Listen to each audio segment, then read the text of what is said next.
오늘 본문은 예수님께서 이 이스라엘 지역의 곳곳을 다니시면서 각 지역에 흩어져 있는 회당들에서 복음을 전하시고 그들을 말씀으로 가르치시고 그들의 약한 것, 병들을 치료하시고 마음을 치료하셨다는 이 상황들을 보면서 주님께서는 그 권능을 가지고 사람들에게 오셨습니다.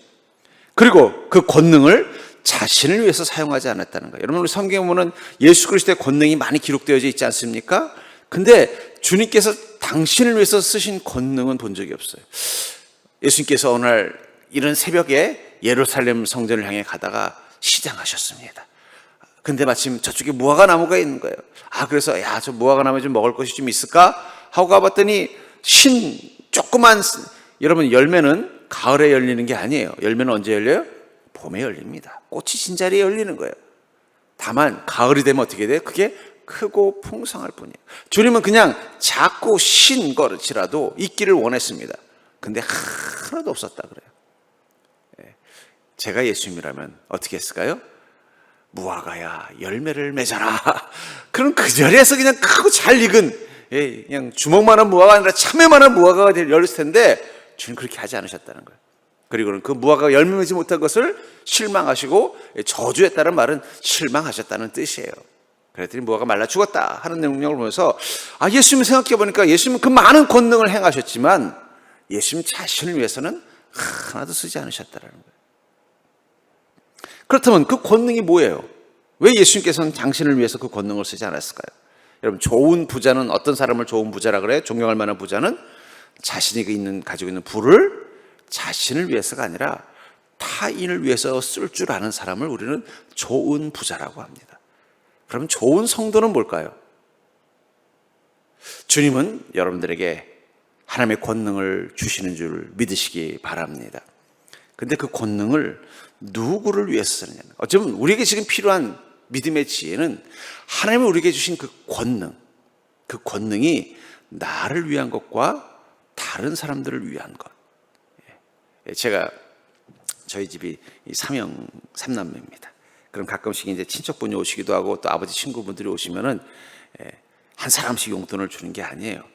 저를 불러서 종기야, 너 이거 가져가서 동생들하고 맛있는 거 사 먹어. 그리고 용돈을 줬어요. 근데 마침 제 옆에 동생들이 없었어요. 그럼 어떻게 해야 될까요? 제가 혼자 다 먹을까요? 그러면 그건 형 자격이 없는 거죠. 뭐라고 그래서 주신 거예요? 동생들하고 맛있는 거 사 먹으라고 그랬으면 어떻게 해야 돼요? 안 보이던 동생들, 야 모여봐 해서는 슈퍼마켓 가서 아까 우리 아저씨가 너희들하고 사 먹으라고 주셨으니까 이 돈의 수에서 먹고 싶은 거 골라. 나눠 먹는 것이 그게 좋은 형일 것입니다. 그렇죠? 하나님께서 우리에게 권능을 주실 때 그 권능은 나를 위해서만 준 권능일까요? 하나님은 이 땅의 모든 사람들에게 은혜를 베풀기를 원하십니다. 하나님은 이 땅의 모든 영혼들을 구원하시기를 원하십니다. 하나님은 이 땅의 모든 도시와 마을을 다니시면서 그곳에 있는 모든 이들을 치유하시고 회복하시고 그들을 가르치기를 원하십니다. 그러나 이 땅의 모든 이들이 주님 앞에 서 계시진 않아요. 그래서 여러분들에게 권능을 주신 것입니다. 그렇다면 그 권능 속에는 여러분들을 위한 것도 있지만 여러분들 주변에 주님이 만나고 싶었던 그들을 위한 것도 있다라는 거예요. 이것을 구분하는 것은 왜 중요할까요? 오늘 본문에 보니까 예수께서 그 많은 이들을 치료하시고 나서 제자들에게 뭐라고 말씀하십니까? 이거 추수할 것은 많은데 일꾼이 적구나. 그리고는 그러므로 추수하는 주인에게 청하여 추수할 일꾼들을 보내주셔서 하라라고 제자들에게 말을 하셨다는 거예요. 아니, 주님이 직접 하셔도 되는데 왜 제자들에게 그 말을 했을까요? 아마 주님은 이걸 기대한 것 같아요. 주님, 제가 그 일꾼이 되겠습니다. 예수님께서 그 추수할 일꾼이라는 건 뭐예요? 주님께서 구원하고 가르치고 변화시켜야 될 사람들입니다. 주님의 권능으로 돌봐야 될 사람들입니다. 그들이 너무 많다라는 거예요. 그것을 바로 위에서 뭐라고 말하고 있는 거예요? 천국 무리들을 보시고 불쌍히 여기셨다라는 말 속에 있다라는 거예요. 그 일을 예수님 혼자 감당할 수 없으니까 제자들을 부르신 거예요. 그리고 너희들이 추수할 일꾼이 되기를 원하신다는 얘기는 너희들의 권능 속에는 너희들을 위한 것만이 아니라 너희들이 일꾼이 되어서 내 대신 나눠줘야 되는 그 권능을 함께 주었다라는 것입니다. 성도의 인생에서 임하는 하나님의 권능이 우리에게 풍성히 임하는 조건이 있을 것입니다. 왜 주님 나에게는 권능을 주시지 않습니까? 왜 내게는 그 성령의 권능이 나타나지 않았습니까? 이유가 뭘까요? 어쩌면 그것은 여러분들에게 주님이 주시려는 그 권능이 여러분들을 위한 목과 여러분들이 다른 사람들에게 주어야 할 그 몫을 한꺼번에 주었기 때문일 수도 있다는 거예요. 저는 오늘 이 본문의 말씀, 예수께서 그 권능으로 많은 이들을 고치시다가 그들의 불쌍함을 보시고는 제자들에게 추수할 것은 많은데 일꾼이 적으니 추수할 일꾼을 보내달라고 말씀하신 그 이야기를 통해서 이 하나님의 권능, 우리에게 주시는 그 하나님의 권능의 특징이 무엇인지를 깨닫고 이미 주셨을 그 권능을 여러분들이 주님이 기뻐하시는 그 뜻에 합당하게 선하게 쓸 수 있는 인생 되기를 주의 이름으로 축복합니다. 먼저 우리가 기억해야 되는 것은 하나님의 권능에도 나눔용이 있다는 거예요. 절대 하나님의 권능에도 나눔용이 있다. 아까 37절에 이에 제자들에게 이르시되 추수할 것은 많되 일꾼은 적으니. 왜 제자들에게 이 말씀을 하셨을까요? 주님께서 이 제자들을 부르신 목적이 뭐라는 거예요? 너희들이 일꾼이 되라는 거예요. 마태복음 4장 19절에 보면 예수님께서 베드로를 부르실 때 이렇게 말씀하시죠. 나를 따라오너라 내가 너희로 사람을 낚는 어부가 되게 하리라. 이제 그 문장을 가만히 은혜를 받다가 생각해 보세요. 물고기는 잡으면 뭐 했습니까? 밥도 식탁에 생선구이도 해 먹을 거고, 많으면은요 팔아가지고 돈으로 바꿔서 옷도 사 입고 또 맛있는 것도 다른 뭐 맛있는 소고기도 사 먹을 수 있어요. 근데 사람은 낚아서 뭐에 쓰죠? 여러분 생각해보세요. 여러분, 주님께서 여러분들에게 사람을 낚는 어부가 되는 거랑 고기를 낚는 어부가 되게 하셨다면, 예를 들면 그물을 두 개를 주고, 이 그물은 사람을 낚는 그물이고 이거는 고기를 낚는 그물이다. 이 그물을 가지고 물에 던지면 고기가 늘 많이 잡히는 그물이 있고, 이 그물을 던져봤자 사람밖에 안 낚는 그물이 있다. 그럼 여러분들은 어떤 그물을 선택하시겠어요? 고기야 많이 낚으면 어떻게 돼요? 그거 팔아가지고 집도 사고 배도 사고 옷도 사고 맛있는 것도 먹지만 사람 낚아서 뭐 했을 거예요? 그 사람 낚아서 여러분들 위해 쓸 수 있는 게 없어요. 물고기는 나를 위해서 쓰는 것입니다. 그러나 그 사람은 나를 위해서 쓰는 게 아니에요. 그런데 여러분, 그리스도인들은 왜 주님과 함께 동행하면서 사람 낚는 어부가 되나요? 마태복음 28장 18절부터 20절에 보니까 예수께서 나와 일러 가라사대 하늘과 땅의 모든 권세를 내게 주셨으니 그러므로 너희는 가서 모든 족속으로 제자를 삼아 아버지와 아들과 성령의 이름으로 침례를 주고 내가 너에게 분부한 모든 것을 가르쳐 지키게 하라. 볼지어다 내가 세상 끝날까지 너희와 항상 함께 있으리라. 왜 예수님께서는 하늘로 올라가시면서 그 제자들에게 이 말씀을 하셨을까요? 뭐라고 말씀하셨어요? 하늘과 땅의 모든 권세를 내게 하나님이 주셨다. 그러므로 너희는 가서 모든 족속으로 제자를 삼으라는 거예요. 사람 낚는 어부가 된다는 건 우리가 세상에 있는 모든 족속으로 제자를 삼게 하라는 거예요. 그 잡은 사람들을 어떻게 하라는 거예요? 내가 너에게 분부한 모든 것을 가르쳐 지키게 하는 자로 만들라는 거예요. 그것을 위해서 하늘과 땅의 모든 권세를 주님이 내게 주셨는데 그 권세를 내가 너희들에게도 주겠다라는 거예요. 여러분, 하나님이 우리에게 주신 권능의 목적 중에는 우리가 사람 낚는 어부 되게 하시기 위해서 주신 능력도 있다는 사실을 기억하시기 바랍니다. 그래서 모든 것을 내게도 주시는가다는 뜻이에요. 그러니까 여러분들 하나님의 권능을 경험하려면요, 여러분들이 사람 낚는 그물을 들고 나가야 돼요. 맨날 내 식탁을 위해서, 맨날 내 밥상을 위해서, 맨날 나의 용돈과 생활을 위해서만 그물 들고 나가면 그건 고기 잡는 그물이에요. 주님은 고기 잡는 그물을 주시지 않았어요. 사람 낚는 그물을 주신 것입니다. 그게 권능이라는 거예요. 근데 우리는 그 그물 가지고 가서 어디를 해요? 사람 낚는 그물 가지고 사람한테 가는 게 아니라 갈릴리 호숫가에 가서 자꾸 던지면서, 아니 왜 주님은 베드로에게는 그물이 찢어질 만큼 고기를 잔뜩 주시더니 나에게는 이렇게 한 마리도 안 주십니까? 주님 뭐라고 말씀하세요? 야, 그 그물은 고기 잡는 거 아니야. 사람 낚는 거야. 나의 권세는 네가 고기 잡으라고 준 권세가 아니야. 사람 잡으라고 준 권세야. 너는 사람을 낚는 어부가 되거라. 주님이 우리에게 주신 권능이라는 그물, 그것은 어쩌면 우리가 예수 그리스도의 제자가 되어서 사람을 낚는 자가 되도록 만드시기 위해서라는 거예요. 그럼 사람 낚아서 어떻게 해요? 잡은 사람 가지고 자기 식탁에 고기로 쓰면 그 식인종이 되는 겁니다. 하나님께서 우리가 사람을 잡게 한 건요, 우리 식탁에 쓰려고 하는 게 아니에요. 우리 종으로 쓰려고 하는 게 아니에요.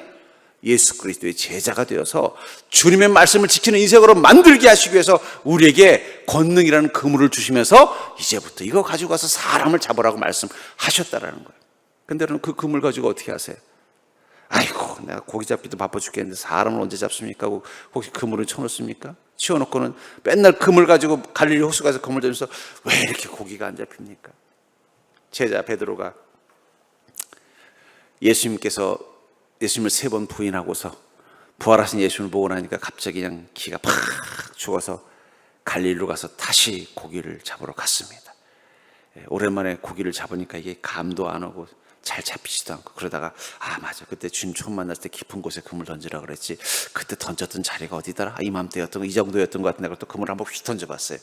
잡혔어요? 못 잡혔어요? 한 마리도 못 잡았어요. 사람을 낚는 그물을 가지고 고기 잡으려고 하니까 한 마리도 안 잡히고 그런 이미 이제는 고기 잡는 어부가 아니라 이미 사람 낚는 어부로 바뀌어 있기 때문에 한 마리도 못 잡고 허탕치고 있는데 물가에서 어떻게 하신 거예요? 주님이 고기 구우시면서 기다리고 있었던 거예요. 그러면 오라고 하고서는 너 나 사랑하니? 예 주님 내 양을 먹이라. 그 말은 뭐예요? 야 이제 갈릴리 호수에서 또 고기 잡으려고 헤매지 말고 다시 사람 낚는 그물 가지고 고기 잡지 말고 사람 잡으러 가라는 것입니다. 하나님께서 우리에게 권능을 주신 이유는 사도행전 1장 8절에 보니까 오직 성령이 너에게 임하시면 너희가 권능을 받고 여러분 우리에게 하나님의 권능이 나타나는 것은 우리에게 누가 임하셨기 때문이라는 거예요? 예수 그리스도의 영이신 성령님이 임하셨기 때문입니다. 모든 그리스도인의 삶 속에서 경험하는 모든 권능의 주체는 우리 안에 계신 성령님이십니다. 근데 그 권능의 성령님이 임하셔서 우리가 권능을 받은 것을 뭐라고 말씀하고 있어요? 예루살렘과 온 유대와 사마리아와 땅끝까지 이르러 내 증인이 되게 하도록 권능을 주셨다라는 거예요. 사람 낚는 어부 되게 하시려고 권능의 그물을 주셨다라고 말하고 있는 것입니다. 그렇다면 사랑하는 성도님들, 우리도 고기도 잡아야죠. 우리 식탁에도 생선 올려야죠. 여러분 베드로가 맨날 사람 낚는다고 굶어 죽진 않았습니다. 그러나 우리는 사람 낚는 그물을 어디다 쓰고 계시냐는 거예요. 여전히 고기 잡는 그물만 가지고 왜 이렇게 나는 고기가 안 잡혀? 주님 만났으면 좀 그물이 찢어질 만큼 잡혀야지. 사람 낚는 그물은 어디 구석 창고에서 썩어가고 있는데 고기 잡는 그물만 다니면서 내 인생에는 은혜도 능력도 없다고 생각하고 있지는 않냐는 거예요. 분명한 하나님의 권능에는 나눔령이 있다는 거예요. 그렇다면 사랑하는 성도님들, 우리가 하나님의 권능을 풍성히 임하는 그 나눔령의 권능을 경험하려면 어떻게 될까요? 그것은 바로 주님의 마음으로 우리가 사람들을 만날 때부터 우리는 하나님의 그 권능을 경험하게 되는 것입니다. 주님의 마음이 돼서 사람들과 함께 관계를 맺어 나가야만 바로 하나님의 권능을 경험하게 된다는 것입니다. 36절에 보니까 무리를 보시고 민망히 여기시니 이는 저희가 목자 없는 양과 같이 고생하며 유리함이라. 주님께서는 이 무리를 보시고 어떻게 하시다는 민망히 여겼다, 불쌍히 여겼다라고 말하고 있습니다. 그걸 가엾이 여겼다라는 거예요. 근데 왜 가엾이 여겼다고 말하고 있어요? 목자 없는 양 같았다라는 거예요. 그리고 그 목자 없는 양 같아서 그들이 고생하고 유리하고 있다라는 거예요. 하나님의 시선에서 이 땅에서 고난과 고통을 겪는 인생은 무엇 때문이라고 말하고 있어요? 목자를 잃어버린 양이 되었기 때문이라는 거예요. 여러분들이 오늘 이번 한 주도 만난 사람들이 어떻게 보이세요? 우리가 주님의 시선으로 그들을 바라본다면 우리 마음에 긍휼이 있을 수밖에 없어요. 그 사람이 나보다 더 잘 나가는 사람일 수도 있어요. 나보다 부유한 사람일 수도 있어요. 나보다 더 지혜롭고 나보다 더 매력 있고 나보다 더 힘 있는 사람일 수도 있어요. 그러나 주님의 시선에서 보면 그들은 누구예요? 목자 없는 양이에요. 여러분들은 이번 한 주도 목자 없는 수많은 양들을 보았을 것입니다. 몇 마리나 보셨습니까? 그들은 겉으로 보기에는 나보다 더 잘 나가고 있고 나보다 더 똑똑한 것 같고 나보다 더 매력적인 것 같고 나보다 더 잘 살고 있는 것처럼 보이지만 주님의 눈에는 무엇이 보이는 거예요? 목자 없는 양으로 보이는 거예요. 근데 여러분들은 어떤 존재예요? 우리는 목자를 만난 양입니다. 우리가 주님의 마음에 대해서 그들을 바라보면 무엇이 보여요? 그들의 고난과 고통의 원인이 무엇인지를 아는 거예요. 저들이 목자가 없어서 저렇게 고통받고 있구나. 겉으로는 잘 살고 있는 것 같지만 그 안에 아픔과 슬픔과 외로움이 있는 이유가 주님을 만나지 못해서 그렇구나. 그 사실을 깨달으면 여러분 어떻게 되겠어요? 주님 곁으로 데려오지 않겠냐는. 예수 안 믿어도 잘 사는데 여러분들이 그 인생에 깊이 들어가 보셨어요? 겉으로 보이는 것만 가지고는 그들이 행복하다고 말할 수 없는 거예요. 그들의 내면 속에 있는 그 목자 없는 양과 같은 그 마음, 그 마음을 우리가 볼 수 있다면 우리는 그들을 향해 어떻게 돼요? 불쌍히 여기는 것입니다. 그러니까 여러분, 그리스도인이 세상을 바라볼 때는 오직 두 종류의 인간만 있어요. 목자를 만난 양과 아직 목자를 만나지 못한 양입니다. 옆 사람 한번 보십시오. 이제 보니까 목자 만난 양이시군요. 예. 우리가 주님의 눈으로 인생을 살고 세상을 바라보면요, 딱 두 부류의 사람만 있어요. 겉으로는 아무렇지 않은 것 같지만 목자를 못 만나서 그 영혼이 두려움과 고통 가운데 있는 인생이 있고, 비록 그 삶은 넉넉하진 않지만 목자를 만나서 그 마음에 평안이 있고 그 삶에 확신이 있고 그 인생 가운데 하나님의 권능을 경험하는 인생인 것입니다. 그렇다면 우리는 어떤 마음을 가지고 사람들을 만날까요? 어쩌면 그리스도인이 세상을 산다는 건 결국은 사람을 만나는 것입니다. 여러분, 우리 세상 산다는 게 뭐예요? 결국 사람 만나는 거잖아요. 사람 안 만나고 저 자연인으로 저 산속에 혼자 살아보십시오. 그럼 하루가 하루같이 않아요. 그냥 하루가 이틀이고 이틀이 사흘이고 시간 개념도 없다 그래요. 혼자 있으면 사람이, 그러니까 소위 말하는 이 죄수들이 감옥에 있을 때 제일 무서워하는 병이 뭐냐, 무서워하는 형벌이 뭐냐, 독방에 가두는 거래요. 그래서 이 심리학자들이 이 독방에 있으면 어떤 현상이 보이냐 봤더니, 독방에 있어서 사람을 보지 못하잖아요. 그러면 우리 인지에 왜곡이 생긴대요.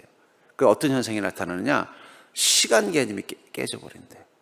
그리고 그 혼자 있는 그 상황에서 자꾸 뭐라고 할까, 환청이 들리고 환각이 보인다는 거예요. 그러니까 여러분, 우리가 혼자 놔두면요, 환청과 환각이 들리게 있습니다. 내가 그런 증세가 있다 그러면 혼자 있으면 안 돼요. 사람은, 우리 인간은 태어날 때부터 관계를 맺어야만 안정감을 느끼도록 그렇게 창조된 존재라는 거예요. 그래서 이 죄수들이 제일 무서워하는 게 바로 독방에 가두는 거래요. 독방에 때리는 것도 아니고 그냥 놔두면 어떻게 돼요? 그 혼자 있는 것만 가지고도 그 안에 막 내면에 고통이 느껴지고 막 공포가 느껴진다는 거예요. 그러니까 우리는 사람들을 만나야만 살 수 있는 거예요. 그리고 여러분들은 한 주간 많은 사람들을 만났을 거예요. 근데 어떤 마음 가지고 만났냐가 중요하다는 거예요. 아까도 말한 것처럼 우리가 주님의 마음으로 세상을 살고 주님의 마음으로 사람들을 만나면 우리에겐 두 종류의 사람들만 보입니다. 목자를 만난 사람과 아직 목자를 만나지 못한 사람. 목자를 만나지 못한 이유가 고통이 되고 고생이 되고 그 마음에 방황이 되는 사람들.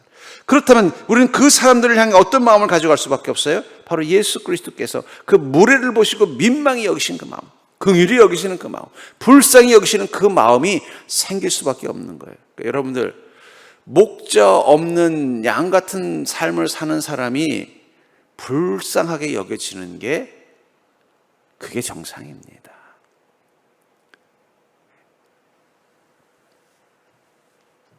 그리고 그런 마음을 가지고 서 있는 순간 우리 안에 계신 성령님이 일어나기 시작하시는 거예요. 우리가 인간관계를 맺을 때 하나님의 권능이 그 관계 속에서 나타날 때 첫 번째 증세가 뭐냐, 징조가 뭐냐, 내 마음이 주님의 마음이 되는 거예요. 목자를 잃은 양을 보는 주님의 마음, 그 마음이 생기잖아요. 그럼 성령님께서 내 안에서 기지개를 켜시는 걸 느껴요. 그리고 이렇게 말씀하세요. 너 가만히 있지 말고 그를 향하여 권능을 행하라. 그때부터 성령님의 역사가 나타나요.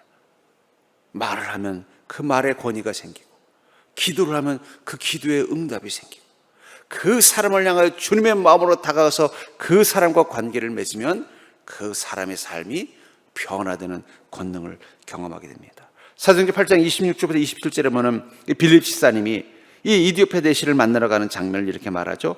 주의 사자가 빌립더로 일러 가로되 일어나서 나무로 향하여 예루살렘에서 가사로 내려가는 길까지 가라하니 그 길은 광야라. 일어나 가서 보니 에디오페 사람 곧 에디오페 여왕 간다기의 모든 국고를 맡은 큰 권세가 있는 내시라. 예배하러 예루살렘에 왔다가.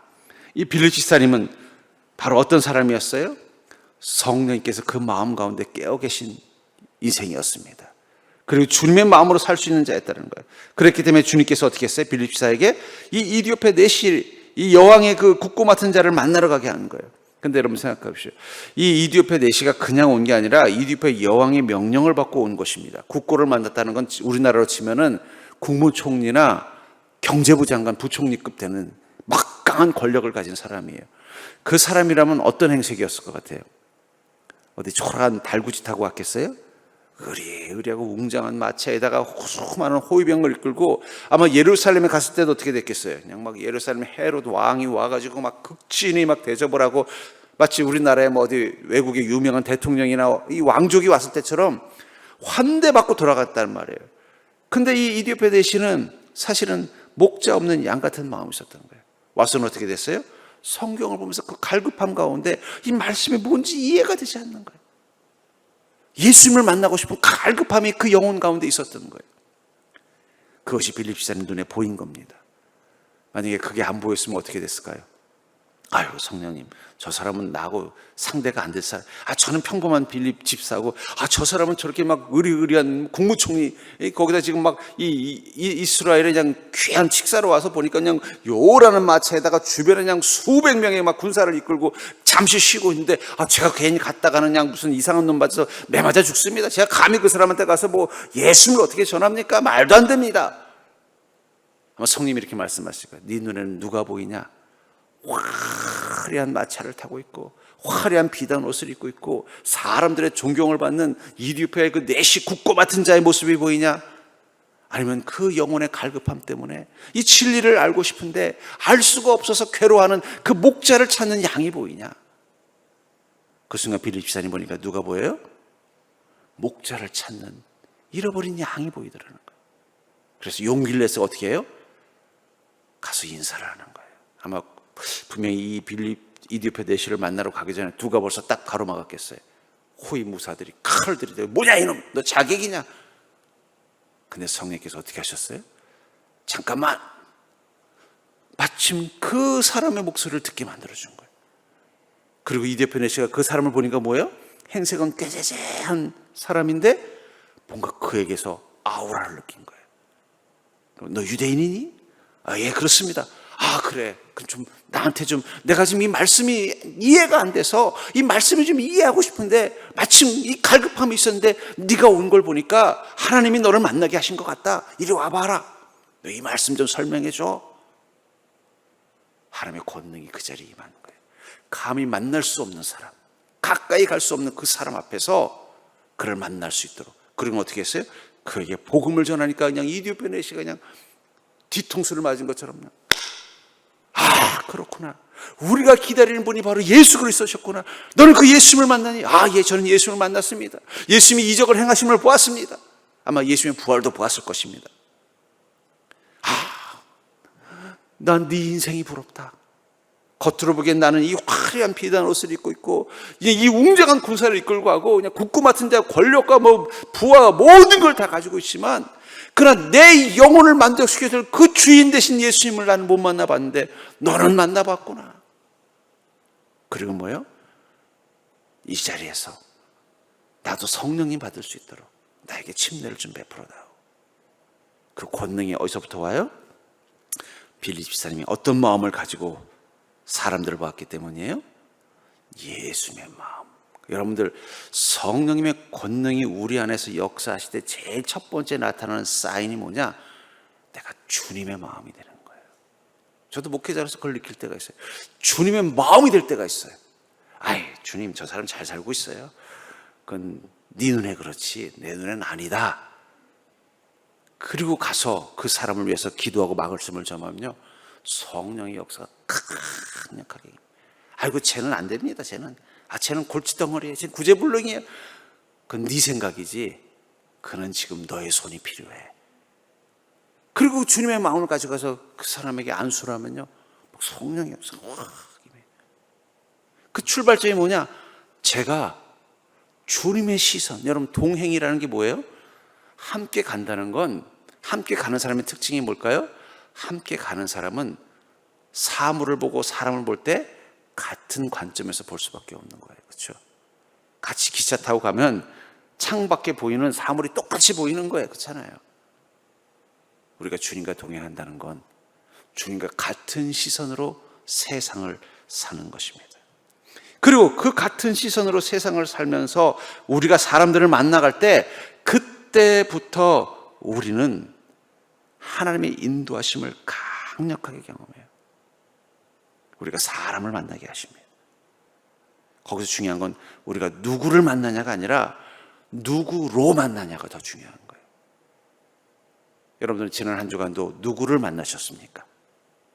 직장에서 함께 일하는 동료를 만나기도 했을 것이고, 또 내가 일하는 거래처와 관계된 된 사람을 만났을 수도 있을 것이고, 또 이웃 사람을 만났을 수도 있고, 이리저리 아는 사람들을 만났을 수도 있고, 우연히 어떤 사람과 대화를 했을 수도 있을 것입니다. 근데 그거보다 더 중요한 게 있다는 거예요. 나는 누구로 그들을 만났냐는 거예요. 내가 누구로 그들을 만났냐에 따라서 하나님의 권능을 경험하기도 하고, 그 만남에서 하나님의 권능을 경험하지 못하기도 하는 것입니다.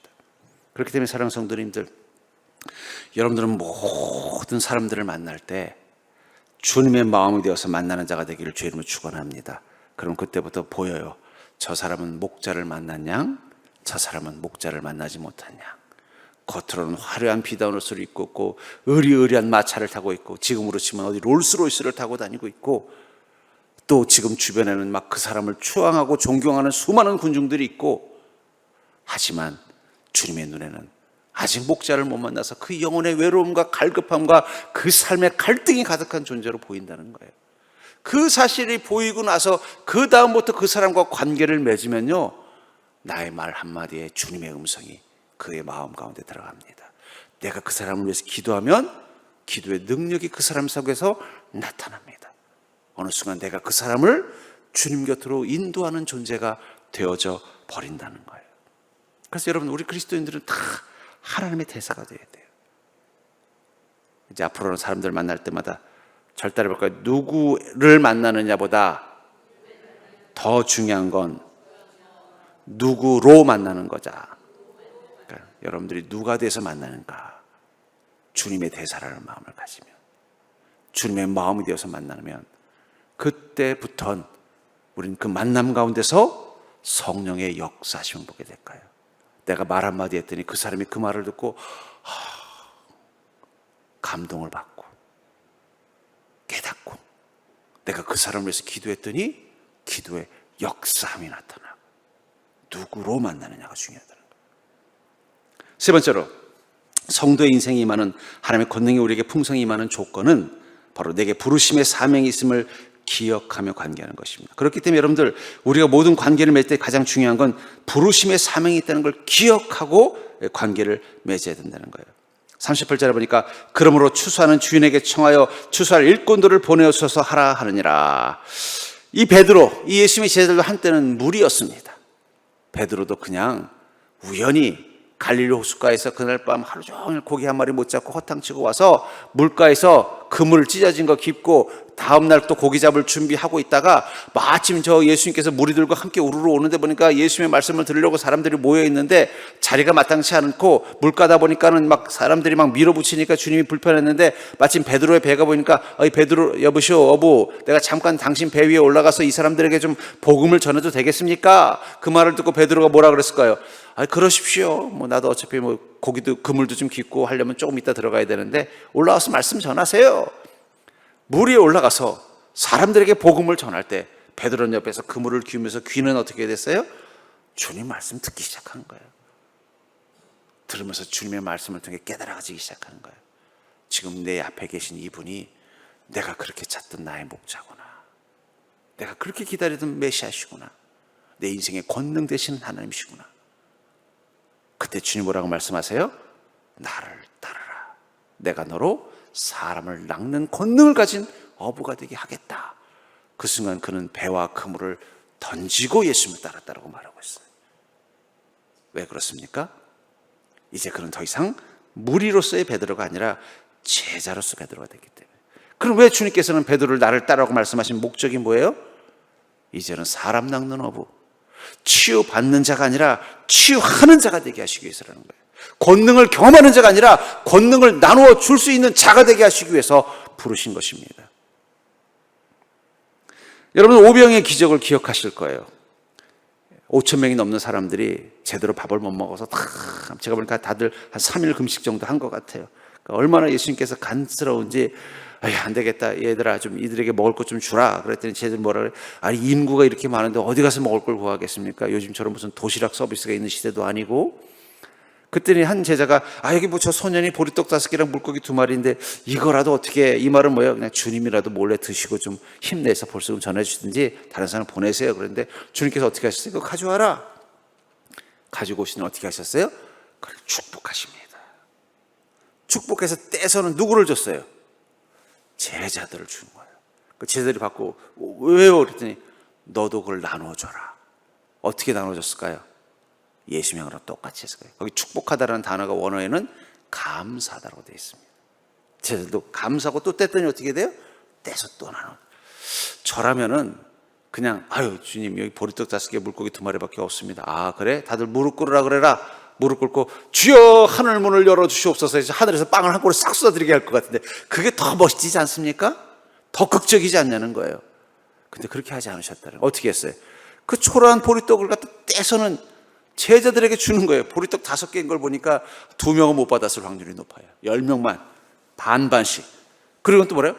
너희들이 그걸 또 떼어서 나눠주라는 거예요. 아마 그때 그냥 떼어서 나눠주라고 하지 않고 너도 나와 똑같이 하나님을 우러러 감사하고 나눠줘라. 감사하고 나눠줬더니 어떻게 돼요? 빵이 반으로 쪼개지면 500g짜리 빵이 반으로 쪼개지면 250g 둘이 돼야 되는데 500g짜리 빵을 반으로 쪼갰는데 500g짜리 2개가 되는 거예요. 신기한 거예요. 또 그 다음 사람도 또 그걸 또 쪼개했더니 또 2개가 되는 거예요. 그 다음부터 그냥 기하고 숫자로 둬서 5천 명을 먹인 것입니다. 치유받는 자가 아니라 치유하는 자, 권능을 경험하는 자가 아니라 권능을 행하는 자로 우리를 부르셨다는 사실을 기억하시기 바랍니다. 그러니까 여러분, 우리는 주님께 이미 제자로 부름받았어요. 사람 낚는 업으로 부름받았어요. 우리에게 있는 그물은 권능의 그물입니다. 이것을 가지고 다른 사람들은 이제는 내가 주님의 은혜와 권능을 경험하는 자가 아니라 이제는 그 권능을 나눠주는 자로 부르셨다면 우리는 어떤 마음을 가지고 사람들을 만나야 돼요? 내가 그런 존재가 됐다는 것을 고백하고 인정하는 마음 가지고 사람 만나셔야 돼요. 그래야만 그 속에서 성령님의 역사하심과 임재를 경험하는 것입니다.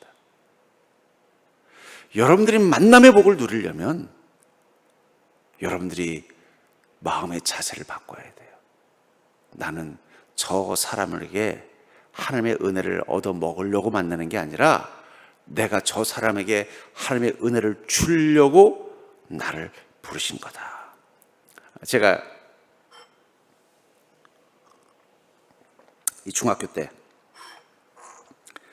이 전사님이 야, 너 여론성경학교 교사 좀 해라 그러는 거라서 제가 당황했어요.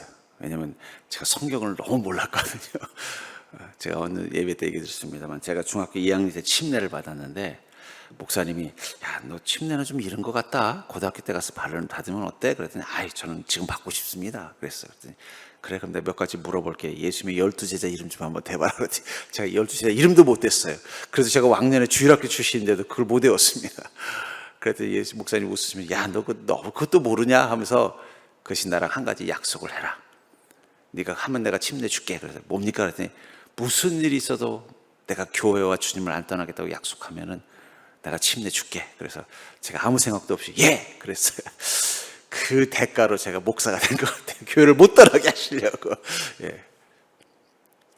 그래서 어쩔 수 없이 이제 여름성경학교 교사를 하는데 제가 뭘 알겠어요. 12제자 이름도 모르는데. 근데 애들 중에는요, 똘똘한 애들이 있어요. 막 성경 구절, 그때만 해도 성경 암송대회 같은 거 했거든요. 제 동생은 성경 암송대회 하면 너무너무 잘해요. 저는 이 문장 암송력이 좀 없어요. 그러니까 외우는 걸 잘 못해요. 그래서 제가 영어를 힘들어했어요. 외우는 단어를 외워요. 저는 수학은 잘하는데 영어가 힘들었어요. 근데 제 남동생은 이 외우는 걸 기가 막히게 성경 암송대회는 막 1등. 그러니까 이 주일학교 애들 중에서 뭐 성경 암송대회 나가면 1등 하는 애들이 있어요. 그런 애들 앞에 제가 섰는데 제가 얼마나 당황되겠어요. 근데 여름 성경 갖고 나니까 제가 성경을 좀 많이 알게 되더라고요. 왜요? 걱정이 되니까 그때부터 성경을 보는 거예요. 그냥 보나요? 이걸 가르쳐야 되는데. 그랬더니 또 갑자기, 야, 너 그러지 말고 이제 반사하라는 거예요. 반 맡아서 가르치라는 거예요. 이 중학생한테. 그리고 어떻게 해야 되겠어요? 하려니까 또 매주 어느 날 보니까 제가 성장돼 있더라고요. 주일학교 6년 동안 학생으로 앉아서는 알지 못했던 성경에 대한 지식을 여름 성경학교하고 한 1년 정도 했나? 하여튼 반 선생님 1년 하면서 그냥 성경에 대한 지식이 확 늘은 그때 깨달았습니다. 제가. 여러분, 하나님의 권능은요, 받으려고 할 때마다 주는 자라고 할 때 더 강력한 걸 느끼게 되는 거예요.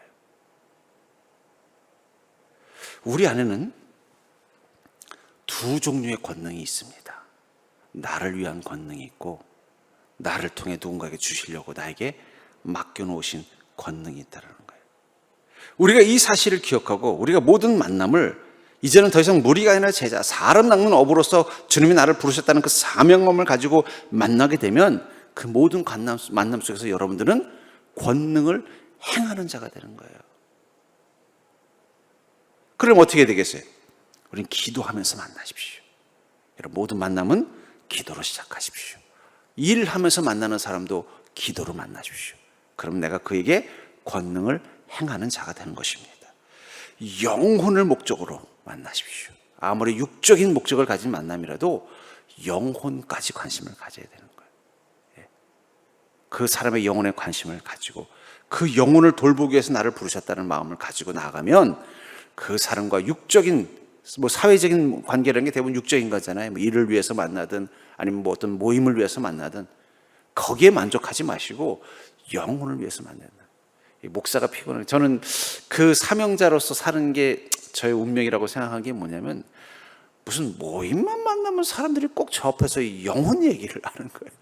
말을 안 했는데, 하다못해 버스를 타고 가는데, 옛날에는 버스 같은 거 옆에 타면은, 요즘 사람들은 버스 타면 귀에 이어폰 꽂고 막 스마트폰 좀, 옛날에는요 그런 게 없으니까 어떻게 돼요? 한 2시간 가면은 어느 순간 말을 걸어야 되잖아요. 그럼 저는 또 좀 조용히 가고 싶거나 또 책을 읽고 싶어 하면요 꼭 옆 사람이 말을 걸어요. 근데 말을 걸면 그냥 뭐 세상 얘기, 정치 얘기 이런 얘기하면 좋은데 자꾸 영적인 얘기를 해요. 이 사람은 내가 전도사인 게 보이나. 어쩔 수 없이 그 사람에게 저도 모르게 결국 복음을 전할 수밖에 없는, 그 잠깐의 2시간이지만 그리고 그 사람을 위해서 기도해 드리겠다고 하고 가는 거예요. 영혼을 위한 만남이라는 걸 잊지 마세요. 여러분들 세상 속에서 만나는 잠깐의 만남이든 오래된 만남이든 어떤 목적의 만남이든 우리는 늘 사람 낚는 어부로 만나는 것입니다. 그래서 그들의 육적인 삶에만 관심을 가지면 안 돼요. 그들과의 관계 속에서 육적인 것만 보면 안 된다는 거예요. 영혼을 보셔야 돼요. 우리는 그 영혼을 책임지라고 보낸 겁니다. 바울 목사님이 평생 무슨 일하고 사셨어요? 천막장사. 우리로 치면은 옷감 장사 하신 거예요. 옷감 장사. 서정리 시장에서 옷감 떼다 파는 일을 하셨어요. 그럼 바울 목사님 만난 사람들은 대부분 어떤 사람들이에요? 아마 옷 장사하는 사람들이었을 거예요. 그럼 바울 목사님은 그 사람하고 무슨 얘기했을까요? 이번에 새로 코오롱에서 새로운 좋은 원단이 나왔는데 이거 한번 갖다 팔아보세요. 이런 얘기만 했을까요? 그런 얘기보다 그런 얘기를 하면서 무슨 얘기를 했을까요? 요즘 그 마음은 어떠세요? 요즘 어떤 것 때문에 고민하세요? 요즘 기도하고 계세요? 요즘 교회 다니고 계세요? 전에 교회 다닌다고 들었는데 지금도 교회 잘 다니고 있어요? 여러분, 지금 우리 시대의 가장 큰 위기는 가난한 성도들입니다. 우리 교회도 지금 가난한 성도들이 한 10명이 넘어요. 제가 전화하면요, 목사님 인터넷으로 잘 보고 있습니다. 그 얘기는 뭐예요? 내가 듣긴 듣지만 교회는 안 가겠다는 얘기예요. 그런 사람들 지금 많아요. 그 영혼들 그냥 놔두면요 가난이 안 나가다가 나중에 어떻게 돼요? 잊어버리는 양이 되는 거예요. 그 영혼들을 향해서 관심을 갖는 게 필요해요. 그런 게 열심히 하십시오. 내가 누구를 만나더라도 반드시 그들의 영혼에 관한 질문을 하고 관심을 갖겠다는 마음 가지고 만남을 가십시오. 무엇보다도 그 모든 만남을 나의 목적이 아니라 하나님의 목적으로 만나겠다는 생각입니다. 그러니까 하나님 메신저라는 마음을 가지고 관계를 맺어요. 그러니까 여러분, 그리스도인의 모든 만남에는 사적 관계는 없습니다. 하다못해 탁구 모임을 가져도 그건 사적 관계가 아니에요.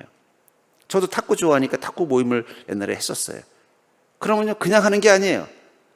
그 사람들을 어떻게 전도할까? 그 영혼을 어떻게 돌봐줄까? 그거 생각하면서 만나는 거예요. 그래야 좀 하나님 앞에 들찔리죠. 탁구 치고 있어도 좀 홀가분하죠. 그리고 탁구 치면 꼭 게임도 잘 되더라고요. 목적이 다르다는 건 나를 위한 게 작전 모임이 아니라는 거예요.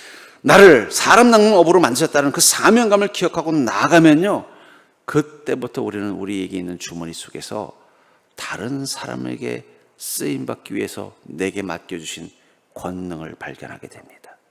기도하면 기도의 권능이 나타나고, 말을 하면 그 말의 권능이 나타나고, 그 사람과 어떤 일을 하면 그 안에 성령의 역사하심이 나타나는 거예요. 어쩌면 왜 나를 위한 권능이 주님 없을까? 주님은 이미 내게 주신 많은 권능들이 있는데, 마치 그 주머니에 많은 물건들을, 가방에 많은 물건을 쑤셔 넣은 것처럼 주님이 남을 위해 쓰라고 주신 권능들을 그 안에 넣어놓고 그걸 그냥 쓰지 않고 계속 놔두다 보니까 그것들을 꺼내지 않고는 나를 위한 권능을 꺼낼 수 없는 상황이 된 건지도 몰라요. 주님은 내가 다른 사람들을 위해서 권능을 쓰라고 기도하게 하셨는데, 다른 사람들을 위해서는 하나도 기도하지 않다 보니까 어느 순간 나를 위한 기도도 끊긴 게 됐는지도 모른다는 거예요. 주님은 내가 입술을 열어서 다른 사람들을 향하여 예수 그리스도의 마음으로 그들을 치유하고 하나님의 말씀을 선포하라고 말씀을 주셨는데, 그런 말은 내 입에서 한마디도 안 하다 보니까 어느 순간 내가 하는 말들이 사람들에게 신뢰를 주지 못하고, 내가 하는 말들이 사람들에게 상처를 주고, 내가 하는 말들 속에서 내가 더 초라해지는 건지도 모른다는 거예요. 주님이 나에게 이 손을 주신 것은 이 손을 통해서 다른 사람들을 위로하고 치료하고 도우라고 주셨는데, 내가 그것을 위해서 한 번도 쓰지 못하다 보니까 어느 순간 이 손은 나를 위해서도 무능한 손이 되어버렸는지도 모른다는 거예요. 그 주머니 안에 나도 모르게 이건 다음번에 주지 하면서 남을 위해 주님이 맡겨준 그 권능을 너무 많이 그냥 놔두다 보니까 정작 그 안 깊숙이 나를 위해서 주님이 주신 그 권능을 꺼내지 못하는 것입니다. 꺼내지 못하니까 어느 순간 왜 내 인생에는 주님이 아무런 은혜도 주지 않습니까? 꺼내려면 어떻게 해야 돼요? 우리 성분들은 가방 가지고 있으니까 알잖아요. 가방에 물건이 많을 때는 어떻게 해야 돼요? 그 안에 가장 깊숙한 곳에 내가 필요한 그것을 꺼내려면 어떻게 해야 돼요? 그 위에 있는 것부터 다 끄집어내야 되는 거예요. 주님께서 여러분들에게 주신 많은 권능들, 나를 위해서가 아니라 사람들을 위해서 주라고 쓰라고 주신 그 권능들, 그걸 먼저 꺼내십시오. 그걸 먼저 다 소비해 보세요. 그럼 어느 순간 보일 것입니다. 나를 위해서 주님이 주신 그 권능, 지금 나에게 필요한 그 권능, 그게 그때서야 보일 거라는 거예요. 주님은 그걸 기다리고 계신지는 모르겠습니다. 어쩌면 지금 여러분들에게 필요한 기도, 여러분들이 필요한 수고, 여러분들이 필요한 그 관심은 나를 위해서가 아니라 사람들을 위해서 한번 가져보십시오. 여러분들에게 이미 권능이 하나님이 임하셨습니다. 사도행전 1장 8절에 뭐라고 말씀하고 있어요? 오직 성령이 너에게 임하시면 너희가 권능을 받고, 성령님이 여러분들과 임하는 순간 여러분들의 심령 가운데는 하나님의 권능이 이미 마치 가방 속에 물건들이 꽉 차 있는 것처럼 잔뜩 들어있는 거예요. 이제 거기서 분류만 하면 돼요. 남을 위해서 주신 권능과 나를 위해 쓰라고 주신 그 권능만 분류하시면 돼요. 꺼낼 수 있는 힘만 있으면 돼요. 근데 지금 보니까 나를 위해 써야 되는 권능은 가장 밑바닥에 있는 거예요. 위에 것부터 빼내야 돼요. 남을 위해 쓸 수 있는 권능부터 써야만 꺼낼 수 있는 상황이 된 거라는 거예요. 거기에 어쩌면 왜 성령님 내 안에 계신데 나는 권능을 받은 자 같지 않습니까? 그 질문에 드는 상황이 된 이유일 수도 있다는 거예요. 그러면 사랑하는 성도님들, 하나님이 이미 우리에게 주신 그 권능이 있습니다. 그 권능을 꺼내십시오. 아마 어쩌면 지금은 남을 위해서 써야 될 권능이 눈에 띌 거예요. 그거 붙여 쓰십시오. 그럼 그때부터 다시 한번 하나님의 권능이 나와 함께하고 있음을, 내가 권능 받은 인생이라는 사실을 깨닫게 될 줄 믿습니다.